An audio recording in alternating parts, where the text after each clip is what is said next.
আসসালামু আলাইকুম ওয়া রাহমাতুল্লাহ। এবিসি এডুকেশনাল চ্যানেলের পক্ষ থেকে সবাইকে ধন্যবাদ জানাচ্ছি। আমরা ইংরেজিতে অনর্গল কথা বলা শিখতে চাই, কিন্তু সমস্যাটা হলো আমরা প্র্যাকটিস করতে চাই না। ইংরেজিতে অনর্গল কথা বলা শিখতে চাই, কিন্তু সমস্যাটা হলো প্র্যাকটিস করতে চাই না।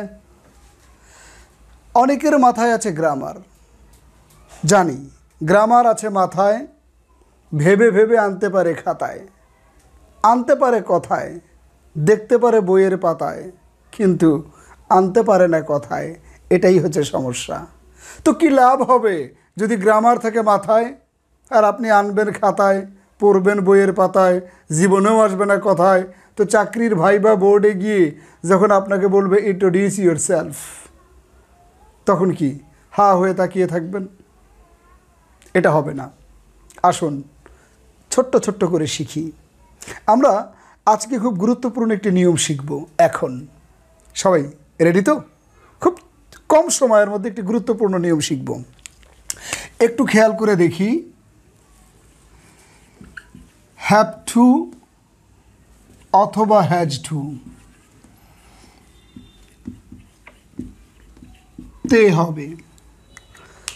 তার মানে হলো, যদি কোনো বাংলা বাক্যের শেষে, ভালো করে বুঝি, যদি কোনো বাংলা বাক্যের শেষে তে হবে, যেমন আমাকে এবিসি এডুকেশনাল চ্যানেল দেখতে হবে, তাহলে কি আছে?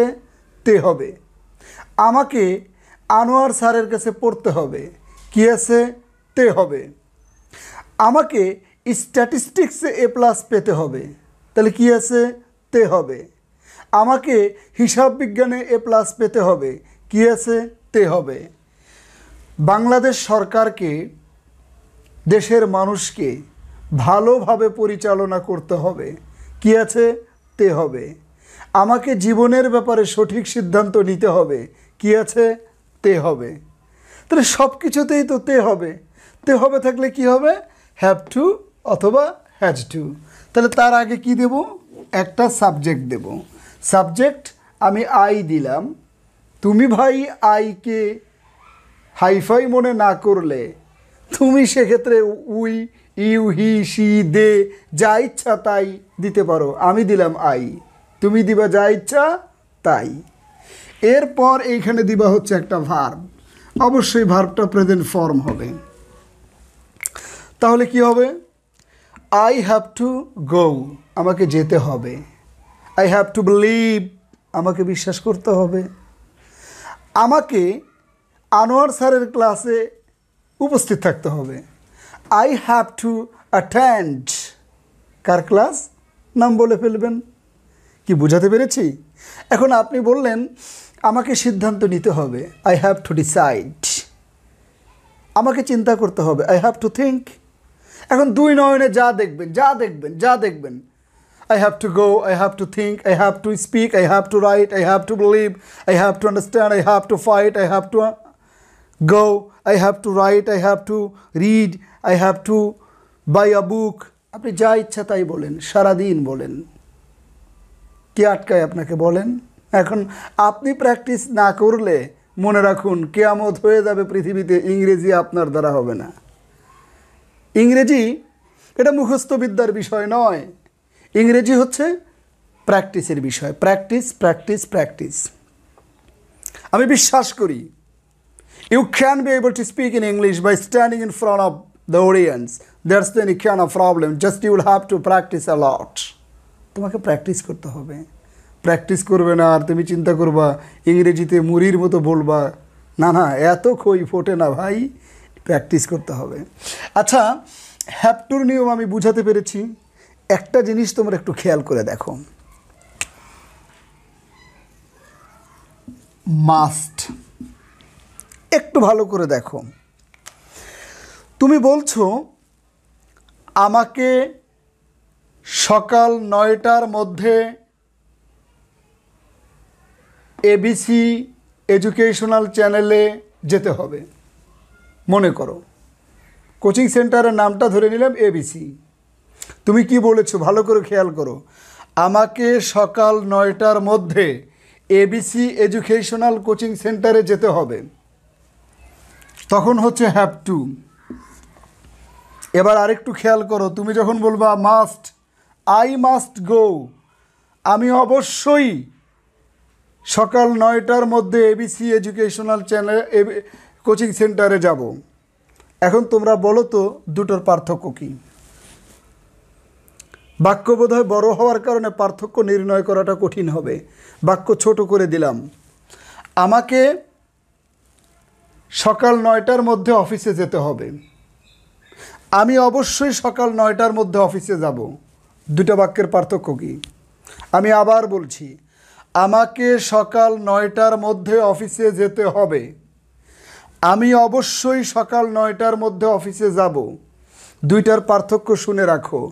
যখন তুমি বলছো আমাকে সকাল 9টার মধ্যে অফিসে যেতে হবে, তার মানে এটা তোমার ইচ্ছা না, বাইরের একটা চাপ, এক্সটার্নাল প্রেশার, বাইরে থেকে কেউ চাপ দিচ্ছে যেতে হবে।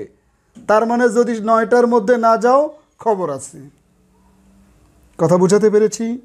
তার মানে বোঝা গেল হ্যাভ টু, হ্যাজ টু, এটা দ্বারা বাক্যকে বাধ্য করে, কিন্তু এই বাধ্য করা হচ্ছে এক্সটার্নাল প্রেশার, বাইরের প্রেশার, তোমার ভেতরের প্রেশার না। তোমাকে 9টার মধ্যে অফিসে যেতে হবে, না গেলে গুড বাই, অন্য কারো চাপ। আর মাস্ট, আমি অবশ্যই 9টার মধ্যে অফিসে যাব, এটা হচ্ছে ভেতরের চাপ, এটাকে বলে ইন্টারনাল প্রেশার। অর্থাৎ তোমার ভেতর থেকেই চাচ্ছে তুমি 9টার মধ্যে যাবা, না গেলে কারো কিচ্ছু করার নাই। আমি বোঝাতে পেরেছি?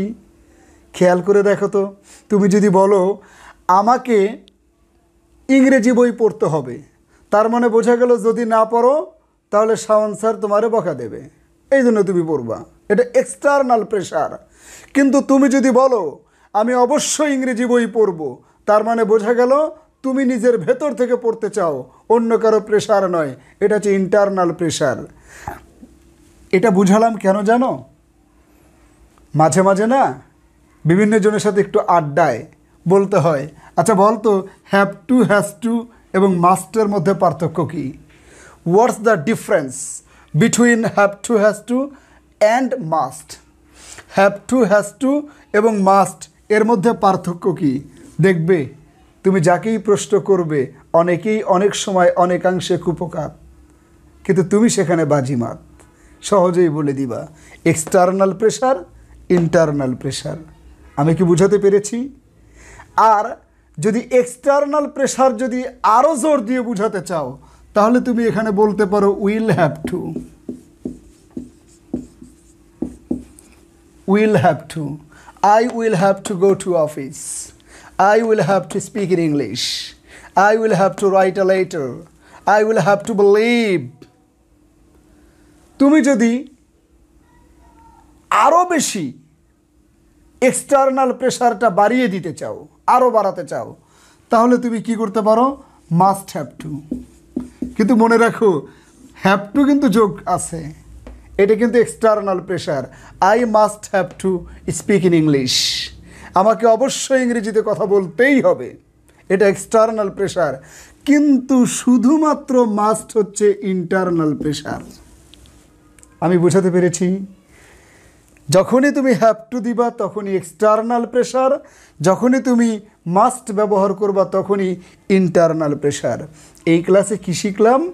হোয়াটস the difference between have two and must. Must এবং হ্যাভ টুর পার্থক্য কী? সহজ, হ্যাভ টু হচ্ছে এক্সটার্নাল প্রেশার আর মাস্ট হচ্ছে ইন্টারনাল প্রেশার। এত প্রেশার দিয়ে এটিয়ে লাভ নেই ভাই, তার চাইতে এক কাজ করি, আগামী শুক্রবার সকাল 9টায় একটা ফ্রি ক্লাস, উন্মুক্ত ক্লাস। কেন? কারণ এবিসি এডুকেশনাল চ্যানেলের সিইও আনোয়ার স্যারের চাওয়া উল্লাপাড়া শিক্ষার একটা বৈপ্লবিক পরিবর্তন হোক, সকল ছাত্রের মধ্যে একটা অনুপ্রেরণার উৎসাহের ঢেউ জেগে যাক, আর এই চাওয়া তো আমাদেরও। তাই সব চাওয়া যখন এক জায়গায়, তাহলে সবাই একটু একসাথে এক জায়গায় বসে একটু ইংরেজি নিয়ে আড্ডা দেই।